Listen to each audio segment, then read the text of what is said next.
दोस्तों मैं सत्यम मिश्रा आप सभी का अपने YouTube चैनल टेस्टी रनर्स में स्वागत और अभिनंदन करता हूं। दोस्तों KVS PRT का जो एग्जाम होने वाला आप सभी का, उसके लिए दोस्तों मैं हिंदी का प्रैक्टिस सेट नंबर 1 लेके आया हूं, जो कि आपके KVS PRT एग्जाम का दृष्टि से दोस्तों बहुत ही महत्वपूर्ण प्रश्न है। ठीक है दोस्तों, शुरू से अंत तक पूरा वीडियो देखिएगा। ठीक है, और लाइक शेयर और सब्सक्राइब जरूर करिए दोस्तों। ठीक है, चलिए स्टार्ट करते हैं आज की क्लास का पहला क्वेश्चन।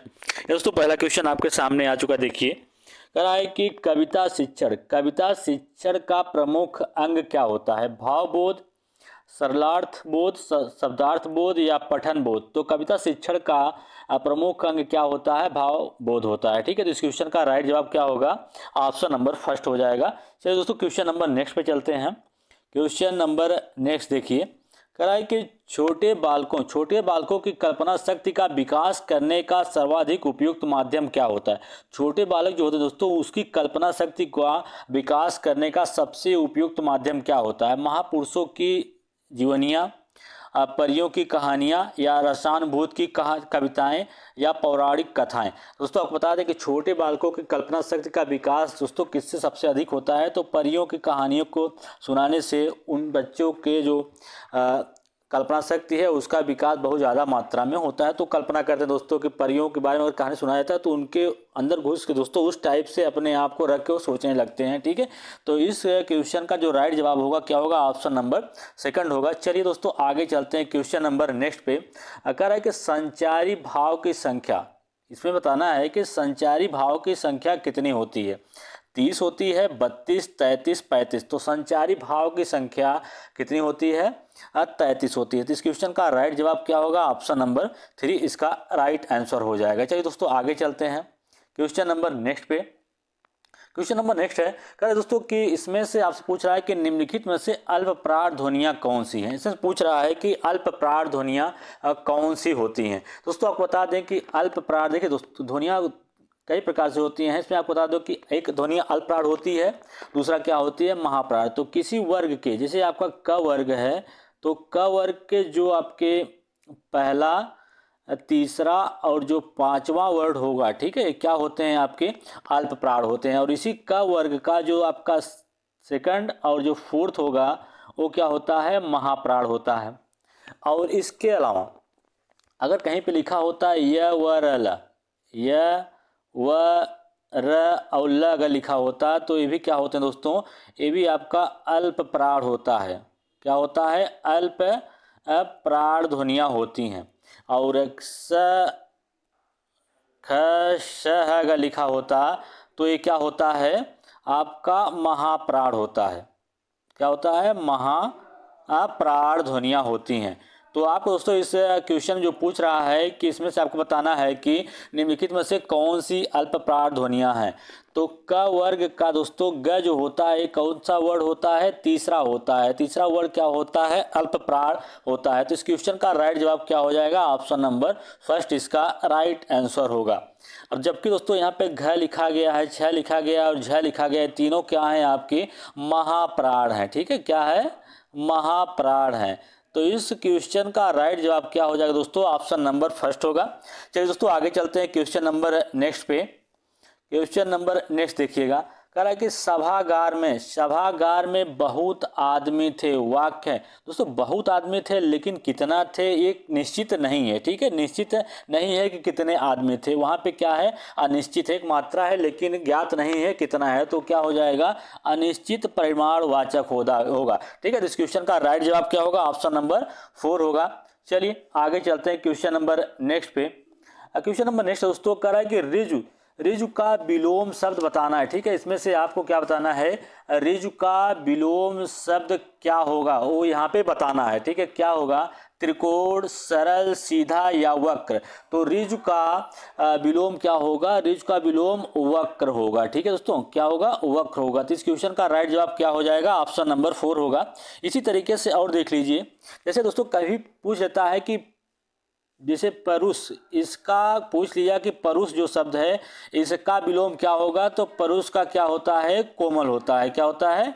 इसका विलोम कोमल होता है। इसी तरीके से पूरी लिख दिया, पूछ लिया कि पूरी का विलोम क्या होगा? पूर्ण का विलोम क्या होता है? पाप होता है। ठीक है, इसी तरीके से पठित का पूछ लिया कि पठित का विलोम क्या होगा, तो पठित का क्या होता है, अपठित होता है। ठीक है, इसी तरीके से दोस्तों ढेर सारे विलोम हैं। ठीक है, चलिए आगे चलते हैं क्वेश्चन नंबर नेक्स्ट पे। क्वेश्चन नंबर नेक्स्ट देखिए, इसमें से पूछ रहा है कि निम्नलिखित में से कौन सा शुद्ध वर्ण है। ठीक है, शुद्ध शब्द कौन सा है, चाँद है, अंगना है, या अंक है, या आँख है। दोस्तों मैं आपको बता दूं कि यहाँ पे जो शुद्ध लिखा गया है, यहाँ पे जो अंगना लिखा गया दोस्तों वो क्या है, आपका शुद्ध वर्ण है। ठीक है, जबकि आपका चाँद जो है अशुद्ध है, इसका शुद्ध रूप क्या हो जाएगा, चाँद हो जाएगा। यहाँ पे ऊपर एक बिंदी लगा देते हैं दोस्तों, तो ये चाँद है, ये सही है। यहाँ पे दोस्तों अंक लिखा गया है, अगर यहाँ पे इस चंदा बिंदी लगा देते तो ये भी सही हो जाता। यहाँ पे दोस्तों ऊपर इस तरीके से अगर लिख देते तो ये भी क्या हो जाता, राइट हो जाता। ठीक है, तो इस तरीके से इस क्वेश्चन का जो राइट जवाब होगा कि कौन सा शुद्ध है, तो अंगना जो लिखा गया है शुद्ध है, तो इस क्वेश्चन का राइट जवाब ऑप्शन नंबर सेकंड है। ठीक है दोस्तों, चलिए आगे चलते हैं क्वेश्चन नंबर नेक्स्ट पे। क्वेश्चन नंबर नेक्स्ट है, कह रहा है कि उपचारात्मक शिक्षण की सफलता निर्भर करती है समय व अवधि पर, भाषिक नियमों के ज्ञान पर, उपचारात्मक शिक्षण की सामग्री पर, या समस्या के कारणों की सही पहचान पर। तो उपचारात्मक शिक्षण की जो सफलता किसमें निर्भर करती है, समस्याओं के कारण की सही पहचान की, कौन से कारण से दोस्तों दिक्कत है उस समस्या का पहचान कर लेना है उपचारात्मक शिक्षण की सफलता होती है। ठीक है, चलिए आगे चलते हैं क्वेश्चन नंबर नेक्स्ट पे। क्वेश्चन नंबर नेक्स्ट है दोस्तों, कह रहा है कि राम आम खाता है। दोस्तों इसमें पूछ लिया है कि राम आम खाता है कि कौन सा वाच्य है। ठीक है दोस्तों, इसमें पूछ रहा है आपसे कि वाच्य के बारे में पूछ रहा है कि राम आम खाता है, इसमें कौन सा वाच्य है, भाववाच्य, कर्मवाच्य, कर्तवाच्य, या उभयवाच्य है। ठीक है, तो इसमें से आपको बताना है कि इसमें कौन सा वाच्य है कि राम आम खाता है। तो यहाँ पे कर्ता प्रधानता है, तो यहाँ पे क्या हो जाएगा, कर्तवाच्य होगा। ठीक है दोस्तों, कर्तवाच्य हो जाएगा। दोस्तों आपको पता है कि वाच्य मुख्यतः कितने प्रकार भी पूछ लेता है कि वाच्य कितने प्रकार के होते हैं, तो वाच्य 3 प्रकार के होते हैं, कर्तवाच्य, कर्मवाच्य और भाववाच्य होते हैं। जहाँ कर्म की प्रधानता हो वहाँ कर्मवाच्य, जहाँ कर्ता की प्रधानता हो वहाँ पे कर्तवाच्य, और जहाँ भाव प्रधान हो, ठीक है दोस्तों, न तो कर्म प्रधान हो न तो कर्ता, जहाँ पे भाव की प्रधानता होती है वहाँ पे भाववाच्य। जैसे लिख दिया जाए कि मुझसे उठा नहीं जाता, मुझसे उठा नहीं जाता। ठीक है, उठा नहीं जाता, तो यहाँ पे क्या हो जाएगा, भाववाच्य होगा। ठीक है, तो इस क्वेश्चन का राइट जवाब क्या हो जाएगा कि राम आम खाता है, यहाँ पे कर्तवाच्य होगा। इस क्वेश्चन का राइट जवाब ऑप्शन नंबर 3 होगा। चलिए आगे क्वेश्चन नंबर नेक्स्ट है। क्वेश्चन नंबर नेक्स्ट है दोस्तों, कह रहा है कि रहीमन पानी राखिए, बिन पानी सब सून, पानी गए न उबरे, मोती मानस चूर। दोस्तों यहाँ पे आपसे पूछ रहा है कि इसमें कौन सा अलंकार है। ठीक है, तो अलंकार से रिलेटेड यहाँ पे प्रश्न पूछा गया है कि रहीमन पानी राखिए, बिन पानी सब सून, पानी गए न उबरे, मोती मानस चूर। ठीक है दोस्तों, तो इसमें आपसे पूछ रहा है कि कौन सा अलंकार यहाँ पे होगा। ठीक है, जहाँ पे एक ही शब्द दोस्तों एक बार प्रयुक्त हो और उसके अर्थ भिन्न भिन्न हो। ठीक है दोस्तों, तो वहाँ पे क्या होता है कि श्लेष अलंकार होता है। जैसे दोस्तों एक यहाँ पे, चलिए आगे चलते हैं क्वेश्चन नंबर नेक्स्ट पे। क्वेश्चन नंबर नेक्स्ट है कि घोंसले में चिड़िया में कौन सा कारक है। कारकों की संख्या दोस्तों 8। इसमें पूछ रहा है कि घोंसले में चिड़िया रहती है तो कौन सा कारक होगा, संबंध कारक, अपादान, अधिकरण, या संप्रदान। दोस्तों आपको बता दें कि घोंसले में चिड़िया आती है या छत पर आदमी रहता है। ठीक है, तो यहाँ पे क्या हो जाएगा, अधिकरण कारक हो जाएगा। इस क्वेश्चन का राइट जवाब ऑप्शन नंबर 3 होगा।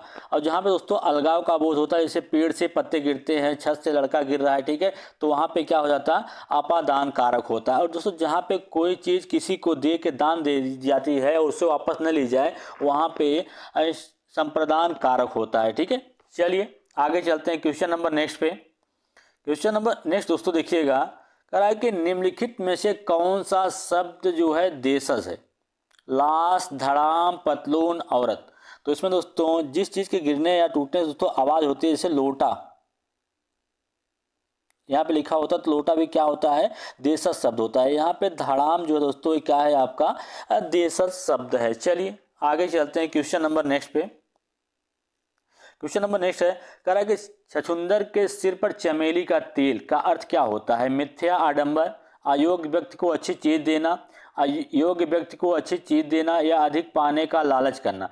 दोस्तों छछूंदर के सिर पर चमेली का तेल का अर्थ क्या होगा कि अयोग्य व्यक्ति को अच्छी चीज मिल जाना। चलिए आगे चलते हैं क्वेश्चन नंबर नेक्स्ट पे। क्वेश्चन नंबर दोस्तों नेक्स्ट है, कह रहा है कि ऋग्वेद का संधि विच्छेद क्या होगा? दोस्तों यहाँ पे आपसे क्या पूछ रहा है कि संधि विच्छेद पूछा है कि ऋग्वेद का संधि विच्छेद क्या होगा।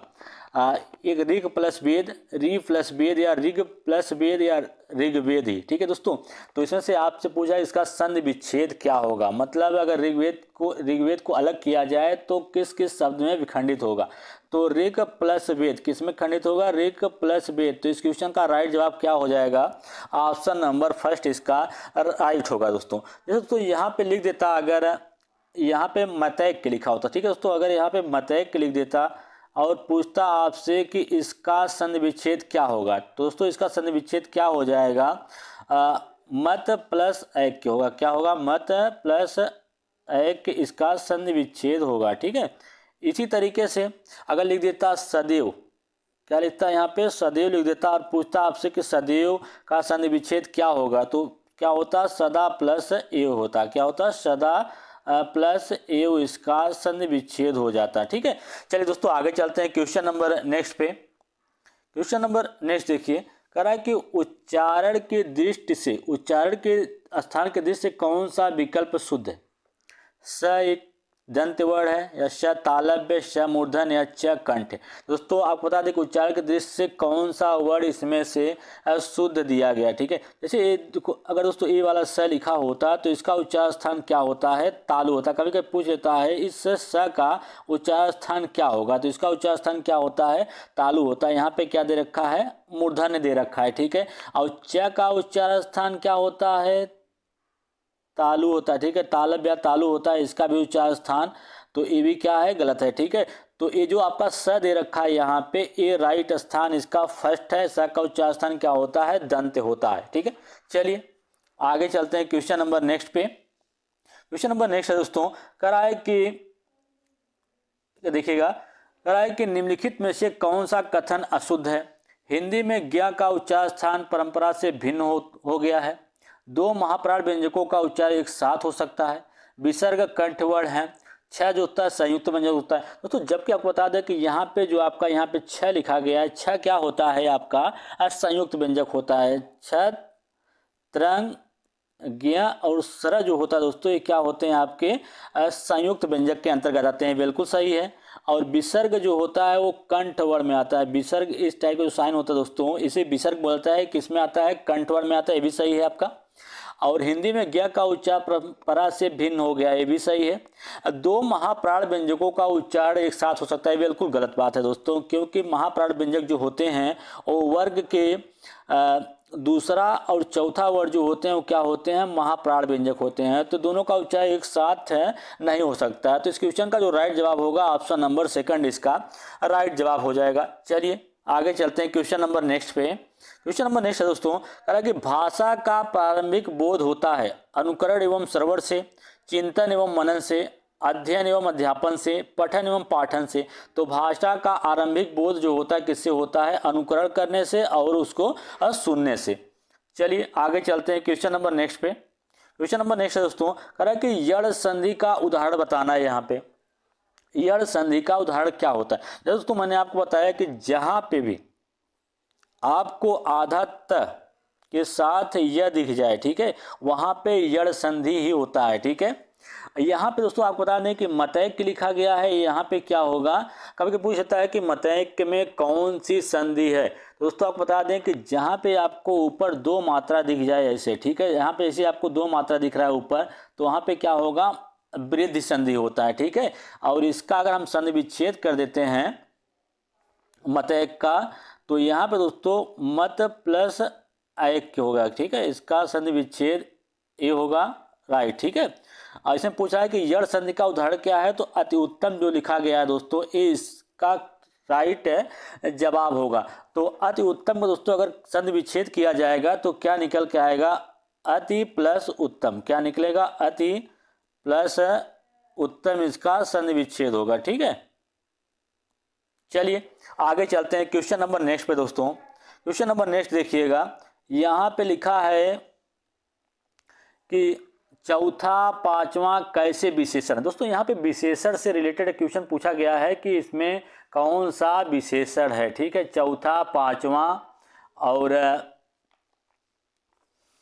चौथा पांचवा कैसे विशेषण है। ठीक है, तो आवृत्ति सूचक, क्रमवाचक या समुदाय बोधक या परिमाणवाचक, तो इसमें कौन सा विशेषण है। ठीक है, चौथा पांचवा, चौथा के बाद पांचवा, फिर छठवां सातवां, ये क्या है, क्रमवाचक विशेषण है। ठीक है, तो इस क्वेश्चन का राइट जवाब क्या हो जाएगा, ऑप्शन नंबर सेकंड इसका राइट जवाब होगा। ठीक है, अगर दोस्तों यहाँ पे लिख देता कि 1 2 4 8 12, 1 2 4 8 12 लिख देता तो क्या हो जाता, आपका गणनावाचक हो जाता। और कभी कभी देखिए यहाँ पे लिख रहा है कि आवृत्ति सूचक कौन से होते हैं। जैसे यहाँ पे आवृत्ति सूचक अगर पूछ लेता तो यहाँ पे जिसे लिखा होता तिगुना, चौगुना या पचगुना, अगर लिखा होता तो चौगुना, पचगुना, तो दोस्तों यहाँ पे क्या हो जाता, पच गुना। ठीक है, तो यहाँ पे क्या होता, आवृत्ति सूचक हो जाता।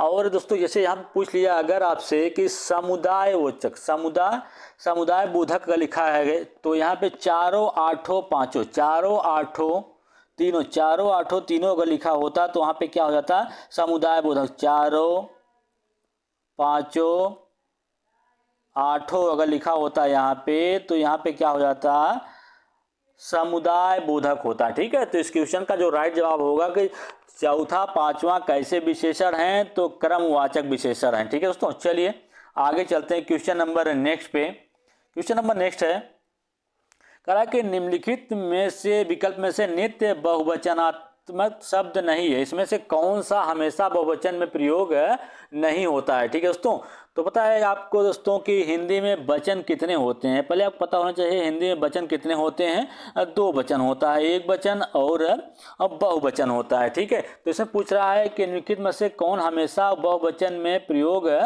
नहीं होता है। ठीक है, जैसे आंसू, अक्षत, व्याख्यात या दर्शन, तो इसमें दोस्तों आपको बताना है कि कौन सा हमेशा बहुवचन में प्रयोग नहीं होता है। तो इसे यहाँ पे व्याख्यात जो लिखा गया दोस्तों, ये हमेशा बहुवचन प्रयोग नहीं होता, जबकि आंसू, अक्षत और दर्शन ये सभी क्या होते हैं दोस्तों, आपके हमेशा बहुवचन में प्रयोग होने वाले शब्द हैं। जैसे कहीं पे लिखा होता कि आंसू का बहुवचन बताइए तो आंसू ही होगा, अक्षत का बहुवचन अक्षत ही होता है। ठीक है, और दर्शन का दर्शन, जैसे यहाँ पे हस्ताक्षर लिखा होता है तो हस्ताक्षर का बहुवचन, हस्ताक्षर भी हमेशा बहुवचन में ही प्रयोग होता है। ठीक है, हस्ताक्षर हुआ, इसके अलावा प्राण हुए, प्राण भी लिखा होता है तो ये भी क्या होता है, हमेशा बहुवचन में प्रयोग होता है। ठीक है, इसके अलावा बाल, जैसे देखो बाल का प्रयोग कैसे, शेर को देखिए दोस्तों, मैंने बाल कटा दिए, मैंने बाल कटा दिए, तो वहाँ पे बालों को कटा दिए, मैंने बाल कटा दिए दोस्तों, यहाँ पे ये बहुवचन में प्रयोग। ऐसे प्राण को लेके दोस्तों क्या है, मेरे प्राण छटपटाने लगे। ठीक है, मेरे प्राण क्या हुए, छटपटाने लगे। ठीक है, हस्ताक्षर, मैंने कागज पर हस्ताक्षर कर दिए, तो ये सभी क्या होते हैं दोस्तों, हमेशा बहुवचन में प्रयोग या बहुवचन में प्रयोग होते हैं। ठीक है, चलिए आगे चलते हैं क्वेश्चन नंबर नेक्स्ट पे। क्वेश्चन नंबर नेक्स्ट दोस्तों देखिएगा, कह रहा है कि संबंधवाचक सर्वनाम पद छाड़िए, किसमें से कौन सा संबंधवाचक सर्वनाम। सर्वनाम दोस्तों आपको पता है कि जो संज्ञा के स्थान पे प्रयोग होते हैं वही क्या कराते हैं, सर्वनाम कहलाते हैं।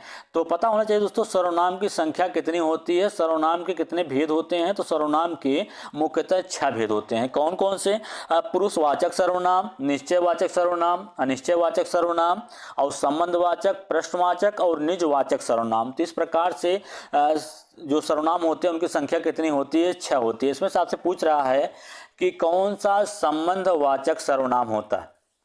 जैसे दोस्तों यहाँ पे जो है क्या है, एक संबंधवाचक सर्वनाम है। जैसे आपका यहाँ पे लिखा होता है जो या सो, जो होते हैं क्या होते हैं आपके संबंधवाचक सर्वनाम होता है। जो आया है सो जाएगा, यह ध्रुव सत्य है। ठीक है, जैसा है कि जो आया है वो जाएगा, ये ध्रुव सत्य है। तो यहाँ पे क्या है, संबंध सूचक है। जो और सो जो क्या है दोस्तों, आपके संबंध बता रहे हैं। ठीक है, इस कारण यहाँ पे क्या होगा, संबंध सूचक सर्वनाम क्या होगा, जो होगा। तो इस क्वेश्चन का राइट जवाब क्या होगा, ऑप्शन नंबर 3 इसका राइट जवाब हो जाएगा। ठीक है दोस्तों, जैसे यहाँ पे लिखा है कि कुछ, ठीक है दोस्तों, कुछ या जैसे यहाँ पे पूछ लिया कि कुछ किस प्रकार का सर्वनाम है। तो कुछ दोस्तों जो है वो क्या है, अनिश्चितवाचक सर्वनाम है। कौन सा है, अनिश्चयवाचक सर्वनाम कौन सा है, कुछ जो है वो अनिश्चयवाचक सर्वनाम है।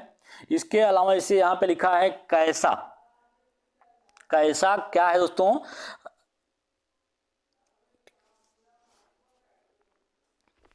ठीक है दोस्तों,